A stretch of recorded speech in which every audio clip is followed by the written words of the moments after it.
పరిస్థితిలో ఉన్నది. ఏం జరిగిందని అసలు ఇంత దారుణంగా జరుగుతుంటే మీ కాలనీలో కూడా అందరూ మగవాళ్ళు ఉంటారు, ఎందుకు అని అడ్డుకోలేకపోతున్నారు? నేను మా తమ్ముడు మా కొడుకు ఏం చేసిండు, కాలు కొట్టిండు. కానీ మా భార్యని చెడగొట్టిండు. వద్దు అంటే కత్తి పట్టుకొని వచ్చి కొట్టొచ్చిండు అని పొరగా చంపేస్తా అని చెప్పిన. అంతే. మళ్ళీ మా ఈ చెట్టుకు దాడుతాడు. దాకినాకు ఇట్లా సంగతి చంపేయని చెప్పించిండు. కాలు కొట్టిండు. పోలీస్ స్టేషన్ పోయింది మీ కొడుకేనమ్మా? ఇప్పుడు ఏమైందమ్మా? ఎందుకు, ఏం జరిగింది చెప్పు. ఏం చెప్పాలి సారు, నా కొడుకు కొట్టాలి, ఏం నేర్పలే, ఏం చేయలేదు. ఒట్టిగానే పోయి మా చెల్లెని నరికిండు. మా అక్కకు మాట అనలే, ఏ ముచ్చట అనలే, ఒక ముచ్చట అనలే, ఏ చేయలేదు. ఒట్టి అడిగి నరికిండు. నరికి ఒడ్డు కింద పారేసిండు. పారేసి ఇంకా మళ్ళీ ఉరికి ఇంకా లేచి అడ్డు ఉరికి మళ్ళీ లేచి ఉరికిండు. ఇంకా ఇంత కత్తి ఉన్నది, ఆ కత్తిని పొడిచిండు, ఉరికిండు, ఖరాబ్ చేసిండు. మరి ఇంత జరుగుతుంది, ఇప్పుడు అందరూ చెప్తూనే ఉన్నారమ్మా, పోలీస్ స్టేషన్లో చెప్పాలని కూడా చెప్తున్నారు. మరి ఎందుకు చెప్తలేరు మీరు? పోలీస్ స్టేషన్కి ఎందుకు వస్తలేరు మీరు? మా కొడుకు ఇచ్చిపెట్టి సారు, మా కొడుకు కేసు చేయకురి సారు, ఇచ్చిపెట్టి ఇడిచిపెడతారు, ఆ బెయిల్ ఇస్తా అని చెప్పి అంటున్నారు కానీ సార్ వాళ్ళు చెప్తున్నారు. ఇప్పుడు మీరు మరి ఎందుకు మరి పోలీసు వాళ్ళకి ఎందుకు చెప్తలేరు ఇంత జరుగుతున్నా కానీ? చెప్పినాం సారు, చెప్పినాం సారు, వినలే వెళ్ళిపోయిండు. పట్టలే, పట్టుకోరి అంటే మీరు పట్టాలి అంటారు.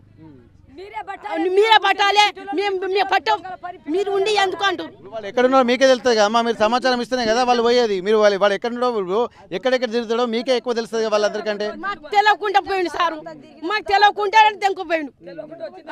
మళ్ళీ వచ్చిండు, మర్చి వచ్చినాక నా కొడుకు పోయిండు, మాకల కాడ పోయిండు సారు. మాకల కాడ పోయి ఏం చేయడు, ఆడే వచ్చిండు కళ్యాణ్ గడ్డ అక్కడ.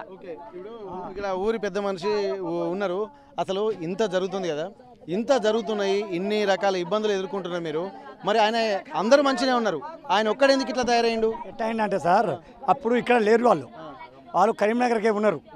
ఈ జరిగింది అని ఈ జరిగింది దగ్గర దగ్గర 7-8 సంవత్సరాల ముచ్చట ఇది ఇప్పటిది కాదు. 7-8 సంవత్సరాల కింద ముచ్చట అయింది. మొన్న వచ్చి లొల్లి మొన్న వచ్చి పట్టుకుంటే సార్ వీడు అని లింగనగర్ మండలంలో వచ్చి జైల్లో పెట్టినాం. జైల్లో పెడితే వాడు వాళ్ళ ఆయన వాళ్ళకి అప్పుడు చిన్నప్పుడు చేయవచ్చు, ఇప్పుడు చేయరు కదా అని పోలీసులు మాకు కాలు చెదురు మా అందరినీ పట్టుకుంటు. అప్పుడు చేసిన పాపం ఇప్పుడు చేయను. నేనేం చెప్తున్నానంటే మీరు అందరూ మంచిగా ఉన్నారు, ముసళ్ళు మంచిగా ఉన్నారు, వయసున్న వాళ్ళు మంచిగా ఉన్నారు, ప్రతి ఒక్కరు మంచిగా కాన్షియస్గా మాట్లాడుతున్నారు. మరి ఇప్పుడు వీడికి ఎందుకు కన్ను మిన్ను కానకుండా, చిన్న పెద్ద తేడా తెలవకుండా ఎందుకు ఏమన్నా మద్యం గిట్లా ఏమన్నా తాగుతాడా, లేకపోతే ఎట్లా అంటే అది ఆ సైకోయిజం ఎందుకు వచ్చింది ఆయనకి? తాగుతాడు సార్, తాగుతాడు కానీ వాడు చిన్నప్పుడు చేసిండు కదా, ఇప్పుడు చేయడం అనుకున్నాం. అట్లా అని మేము కూడా బనితే చిన్నప్పుడు చేసిండు అని ఎస్ఐ సార్ కూడా మాట్లాడి సార్ వాడు చిన్నప్పుడు చేసినట్టు ఇప్పుడు చేయలేదంట సార్, ఇక వదిలేండి ఫోన్ తీగ, వాడు భయం పడ్డాడు కావచ్చు. వాడు అన్నాడే చిన్నప్పుడు చేసిన ఇప్పుడు చేయను అని అందరికి ఆడవాళ్ళ మొగలు కాలు పట్టుకుంటే మేము కూడా పోతే భయ అక్కడ చేసిండు కదా ఇక్కడ ఎందుకు చేస్తాడని పుచ్చుకుని నమ్మిన తప్పు. ఇది చేసే వరకు ఈ పోలీసులో పోయినా పోలీసులో మాట్లాడి కూడా సార్ ఇక కాలు పట్టుకుని వదిలేద్దాం తీయ సార్, ఇంకోసారి చేస్తే అంతా శిక్ష పెడదామని పట్టించినా కానీ అట్టా చెప్పిన ఒక నెలకే కాటేసినాడు. ఓకే, ప్రస్తుతానికి ఇప్పుడు ఆయన ఏమన్నా డ్రగ్స్ గిట్లా ఏమన్నా తీసుకుంటారు, అలవాటు ఉంది ఆయనకి డ్రగ్స్ గిట్లా? డ్రగ్స్ నాకు అంతే కానీ బాగా తాగుతాడు కానీ కత్తులు బరిసీలు ఉంటాయి మనిషి అట్లా. వాడిలో ఏ వాడితో చూసినా రేపు చేసుడు, పండబెట్టుడు, ఖరాబ్ చేసుడు. ఇప్పుడు అంత విపరీత ధోరణి రావాలంటే ఏదో ఒకటి మానసికంగా ఇబ్బంది ఉండాల్సిందా? డ్రగ్స్ ఉన్నా లేకపోతే ఇంకేమైనా వాడితేనే కదా వాడు ఇవన్నీ చేసేది. తుపాకులు కట్ట ఉండదు సార్, తుపాకి కట్టలేదు సార్. తుపాకీ కాదు, డ్రగ్స్ అంటే మత్తు పదార్థాలు ఉంటాయి చూడు. అదే ఏమో తెలియదు సార్ మనకు. వాడు మాతో వచ్చి ఒక 2 నెలలకే 2 నెల 15 రోజులకే జరిగింది. ఇక ఆంచెల్లి ఇక మాకు తెలియలే. మరి అది మా ఇంటికాడ ఉంటారు, తోటకపోతే తెల్లారంగా పోతే సాయంత్రం వస్తాడు అంతే. తెల్లారంగా పోయినా అనుకో సాయంత్రం 4 గంటలకు 5 గంటలు 6 గంటలకు వచ్చి పండుకుంటాడు, వాళ్ళు బరాబరి పండుకుంటాడు. నేను ఆయన చూసినా కానీ ఈ పాపగారి ఉన్నాడు అని మేము చూసుకోలేదు సార్, మా పాపి అని చూసుకోలేదు, మా దరిద్రముడు ఆయన చూసుకోలేదు. అట్టే ఒప్పుకోబట్టాము కానీ చాలా రోజు ఒప్పుకోబట్టలేదు. ప్రస్తుతానికైతే ఎవరైతే ఇప్పుడు కాళియా కనకయ్య ఉన్నాడో ఆ కనకయ్య వాళ్ళ అత్తను చంపాడని చెప్పి అంటాడు. వాళ్ళ కనకయ్య మామ మనతో ఉన్నాడు, ఎందుకు చంపిండో ఒకసారి మనం అనుకుందాం. ఏం జరిగింది అసలు? ఏం జరిగింది అసలు ఏం చెప్పలేదు కానీ ఉత్తిగా విషయం లేదు. ఏం చెప్పలేము, కోసుకుంటూ కూర్చొని ఉత్తిగా వచ్చి నాకు ఆయన భార్య వచ్చి మూడు వచ్చి నా భార్య వచ్చి ఒక్క వాడు కూడా చెప్పలేదు. పొద్దుకి 4 గంటలు కొట్టేసి అంతేగాని ఏం చెప్పలేము ఏం చెప్పలేదు ఇక నా భార్య ఏం చేసిన మొత్తం చేసి చూడలే నేను చూడలే నేను చూడలే తలకేమే నరికిండా అసలు నడిచింది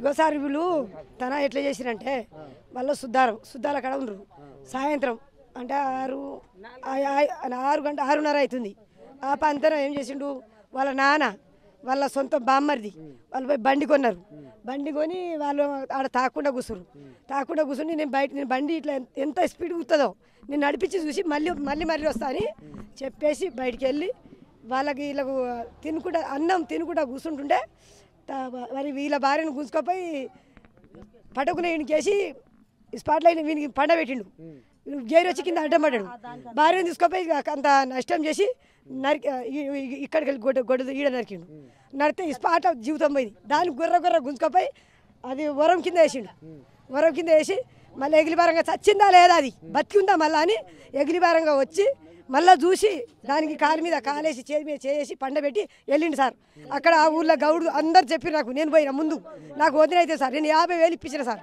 ముందర వాళ్ళకు కష్టం బాధలు వస్తే నేను మా సొంత చిన్న అయిన కొడుకు నేను అన్నిటికీ నేనే ముందు పడతా సార్ మా చిన్నమ్మ చచ్చిపోతే దినాలకు లేకుంటే నేను 50,000 ఇప్పించిన మామిడి తోట పడతానంటే 20,000 ఇప్పించిన మా వదినకు నాకు సొంతం నేను ఎంత దూరం పోయినా నాకు కావాల్సిందా ఎంత దూరం నా తాడికి వస్తాయి ఎక్కడ చూసినా కానీ ఎవరి ఇంట్లో చూసినా కానీ చాలా దీనమైనటువంటి స్థితి అంటే చిన్న పెద్ద లేకుండా ముసలి వాళ్ళు అన్నటువంటి ఆలోచన కూడా లేకుండా ఒక కర్కశత్వం కూడా అందరి మీద అత్యాచారం చేశాడంటే తన మానసిక స్థితి ఏందనేది కూడా గమనించాల్సినటువంటి స్థితి అసలు ఎందుకు ఇట్లా తయారైంది అనేది ఇక్కడ ప్రశ్న ఎందుకంటే కాలనీ వాసులు అందరూ మంచిగా ఉన్నారు మామూలుగా అందరితో పాటు పెరిగినాడు కానీ ఒక్కని ప్రవర్తన ఎందుకు ఇంత మారింది ఇంత పాశవికంగా తన ఆలోచనలు మారడానికి కారణం ఏంటన్నటువంటి విషయం కూడా తెలుసుకోవాలి ఇక పూర్తి వివరాలు తెలుసుకోవాల్సింది ఎందుకంటే అందరూ ఒక తీరు ఉంటున్నప్పుడు ఈ ఒక్కడే ఎందుకు మారుతున్నాడు అన్నటువంటి కోణంలో కూడా చాలా డీప్గా వెళ్లాల్సినటువంటి అవసరం అయితే కనిపిస్తుంది ఏదేమైనప్పటికీ కూడా కొంతమంది చెప్తున్నటువంటి సమాచారం మద్యం సేవిస్తూ ఉంటాడు దాంతోపాటు కొన్ని చెలవ అలవాట్లు ఉన్నాయి దానివల్లనే తను సైకోగా మారింది అన్నటువంటి ఒక విషయాలు కూడా తెలుస్తున్నటువంటి నేపథ్యంలో పూర్తి స్థాయిలో ఇంకా తెలుసుకున్నటువంటి ప్రయత్నం చేద్దాం దీనికి సంబంధించి కూడా ప్రస్తుతానికైతే ఎవరైతే ఆ కాళియా కనకయ్యను ఇక్కడ హత్య చేశారో వాళ్ళను పోలీసులు అదుపులోకి తీసుకొని నలుగురిని రిమాండ్ తీసుకెళ్లారు వాళ్ళిద్దరు భార్యలతో పాటు మరో ఇద్దరు ఆ కాలనీ వాసులకు సంబంధించి పిట్టలగూడెంకి సంబంధించినటువంటి వాళ్ళను అంటే మొత్తం నలుగురిని ప్రస్తుతానికైతే పోలీసులు కోర్టుకు తీసుకెళ్లారు ఆ సీన్ ఆఫ్ అఫెన్స్ కోసం కూడా వాళ్ళని తీసుకెళ్తున్నారు ఆ తర్వాత వాళ్ళను రిమాండ్ కూడా తరలిస్తారని చెప్పి సమాచారం అసలు ఏం జరిగింది మరి వీళ్ళు బెయిల్ మీద తీసుకొస్తామన్నటువంటి ఒక ధీమాతోటి ఉన్నారు ఏం జరుగుతుందనేది మళ్ళీ ముందు చూడాల్సినటువంటి అవసరం అయితే కనిపిస్తుంది సార్ అయితే వాడు ఇట్లా నమ్మకపోవు ఎట్లా అంటే వీడు చారులో వచ్చిండు కదా పరే ఊర్లో చేయవచ్చు ఈడే చేయడానికి మేము నమ్మినాం సార్ అందుకైతే లేకపోతే వానికి ఎప్పుడు అన్నీ తీసేసేటోళ్ళం అప్పుడే గొసేసేటోళ్ళం వానికి అప్పుడే తీసి పాడేది వానికి కాలు చేతులు నరికేస్తూ ఉంటాం కానీ ఇక ఆడ చూడొచ్చు మన ఊరికాడ వచ్చిండే ఇక్కడనే పెద్ద కానీ చేయడానికి మంచిగా పోతామని ఇట్లా నమ్మితే గిద్ద మోసం చేసింది సార్ ఆడు లేక మన జింతానికి వాడిని ఉంచకపోయి అట్లా చేయకపోవాని ఎప్పుడో సంతకం మీ అందరం కూడా సంతకం పెట్టాం చెప్పినా సార్ కూడా మొన్న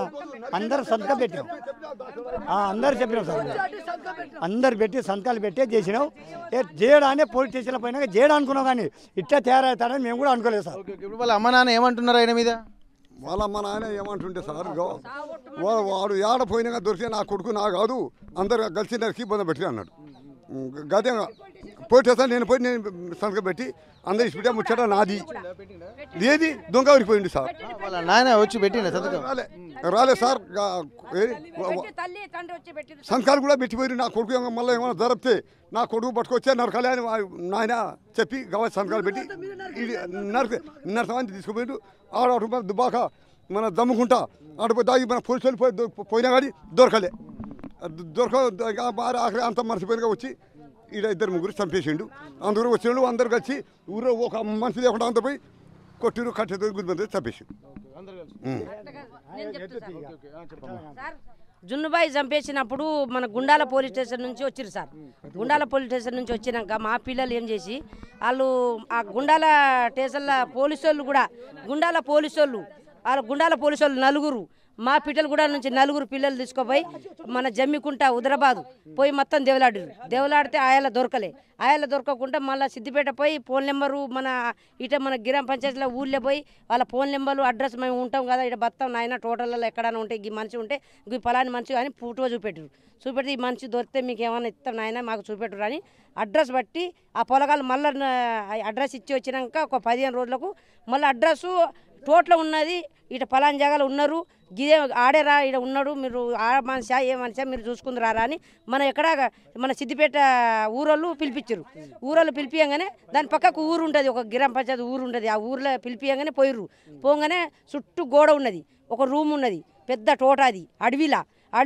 దొరికిరు వాళ్ళు 4 పొరగాళ్ళు పోయి పట్టుకోగానే ఆ 4 పొరగాళ్ళు పోయి పట్టుకి 4 కాళ్ళు కట్టిర్రు 4 కాళ్ళు కట్టంగానే పోయి ఈ 2 ఆడలు ఉన్నారు అని 4 కాళ్ళు కట్టి తెచ్చుకుందామని పొరగాళ్ళు తయారగానే వాళ్ళ పెద్ద భార్య అన్న కదా మేము ఇడిచి వస్తాం మీ బండి మీద వస్తాం కానీ మమ్మల్ని కాళ్ళు కట్టుకొని తీసుకోపోకరి అని చెప్పింది చెప్పంగానే మన కాలు ఇసి పెట్టగానే ఉరికి సీసాలు మన బీర్ సీసాలు పలగొట్టి పొరగాల మీద కళ్ళు గుడ్డు కింద గుచ్చుకొని ఉరికొచ్చి పొడవ రాగానే ఆ పొరగాలు భయం పడించి 2 ఆడలకు బండి మీద కూర్చోబెట్టుకొని తెచ్చుకున్నారు ఇక్కడ తెచ్చుకున్నాక ఇప్పుడు 15 రోజులే సార్ వాళ్ళకి తెచ్చింది ఇప్పుడు 15 రోజులకు తెచ్చినాక వచ్చి మెల్లగా ఇప్పుడు మన పాము లెక్క వచ్చిండు ఇక వాడు పాము లెక్క ఆడ ఉన్నారు జాడ తీసుకుంటారు ఇప్పుడు వచ్చి 12-1 గంటకు గింత కత్తులు అని జేబులలో ఉన్నాయి మన గొడ్డలి కాము గింతలావు కాము పరశురామ దగ్గర ఉన్న కాము పట్టుకొని రాత్రి మెల్లంగా వచ్చి ఆ పెద్దదానికి వచ్చి ఆల్రెడీ కూడా పొడిచిండు చేతిలో కోసిండు చెయ్యి కూడా కోసిండు ఇంకో రొమ్ము గాడి నుంచి కోసిండు గీడ చెంప మీదకి వెళ్ళి కోసిండు